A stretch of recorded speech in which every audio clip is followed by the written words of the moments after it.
안녕하세요. 저는 이번에 다시 읽는 창세기를 집필한 민경구라고 합니다.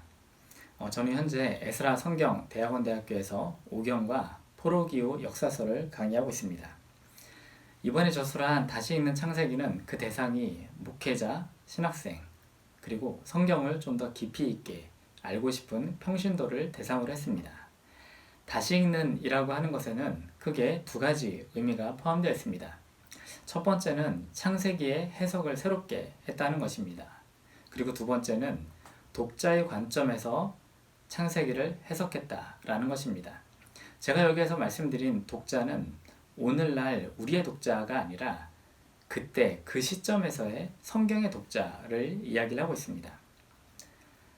한국의 시중에 창세기 관련된 서적이 아주 많이 있습니다. 그럼에도 불구하고 또 창세기인가? 하지만 제가 이번에 저술한 다시 읽는 창세기는 크게 5가지 점에서 기존의 서적과 다르다라고 저는 자신있게 말씀드릴 수 있습니다. 그 첫 번째는 서술되는 시대와 서술하는 시대를 구별했습니다. 서술되는 시대는 이야기의 소재가 되는 시대를 이야기를 합니다. 아브라함 시대이겠죠. 하지만 우리는 창세기를 아브라함이 기록했다라고 그 누구도 생각하지 않습니다.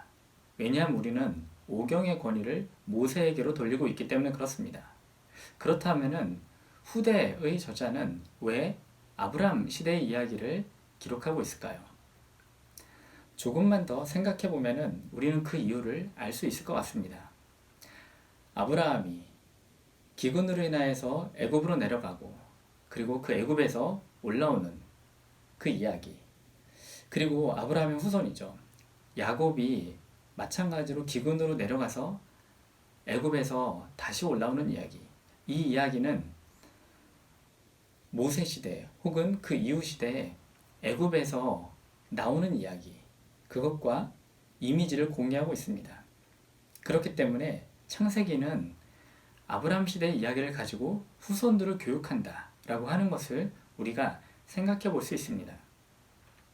조금만 더 생각을 확장시킨다라고 하면은 출애굽 이야기는 바로 출바벨론 이야기와 이미지를 공유한다라는 점에서 우리는 창세기 이야기가 얼마나 중요한가를 다시 한번 생각해 보아야 합니다. 두 번째로 성화를 통해서 성경을 읽는데 재미를 더했습니다. 저는 유럽에서 공부를 했습니다. 유럽에서 공부를 하면서 여러 성당들 그리고 교회들을 다녀보았습니다. 그곳에서는 우리가 교과서에서 보았던 그 그림들이 바로 그 안에 있었습니다.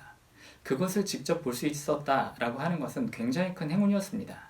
저는 바로 그 이미지들을 성경에 넣으면서 이 이야기들이 어떻게 중세시대부터 혹은 고대시대부터 해석되어 왔는가, 그것을 이미지화 시켜서 바로 이 다시 읽는 창세기에 넣었습니다.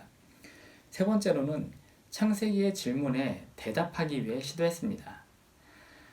우리가 구약 성경에서 가장 많이 읽는 책이 바로 창세기일 것입니다. 하지만 가장 이해하기 어려운 것이 또한 창세기이기도 합니다. 저도 마찬가지로 신앙생활을 오랫동안 해왔습니다. 그 신앙생활을 하면서 제 안에 들었던 질문들, 그리고 강의하면서 학생들이 저에게 던졌던 수많은 질문들, 그 질문들에 답을 주기 위해서 다시 읽는 이 창세기를 저술했습니다. 네 번째로는 성경을 보는 시야를 넓히기 위해 노력했습니다. 우리가 성경을 보는 시야는 굉장히 제한되어 있습니다. 하지만 성경은 이미 우리에게 다양한 시각을 제공을 하고 있습니다.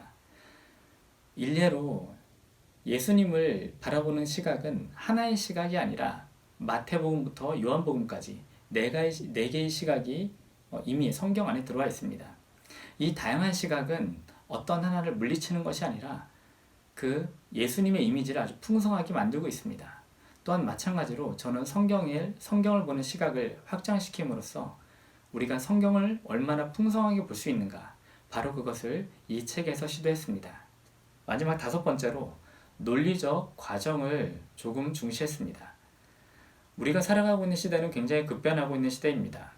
그렇기 때문에 우리는 논리적 과정보다는 결과를 요구합니다. 그 결과만 가지고 사용하겠다는 것이죠. 하지만 그것은 오히려 우리로 하여금 성경의 내용을 올바로 이해하지 못하도록 만듭니다. 논리적 과정을 빼놓고 결과만 중시하다 보니까 그것을 다른 사람들에게 올바로 우리는 설명하지 못합니다. 자, 그래서 저는 이 다시 읽는 창세기에서 논리적 과정을 조금 더 중시했고요. 하지만 논리적 과정만 중시하다 보면은 우리가 글을 읽기가 굉장히 딱딱합니다. 그래서 맨 처음에 한눈에 보기라고 하는 것을 통해서 제가 무엇을 이야기하는지 여러분이 알고 그리고 그 책을 하나하나 따라가도록 글을 써보았습니다. 네, 다시 읽는 창세기를 통해서 독자들이 성경을 더 풍성하게 알고요. 또 우리가 신앙생활을 하는데 교회를 더 풍성하게 하는 그러한 책이 되기를, 그러한 다시 읽는 창세기가 되기를 소망합니다. 감사합니다.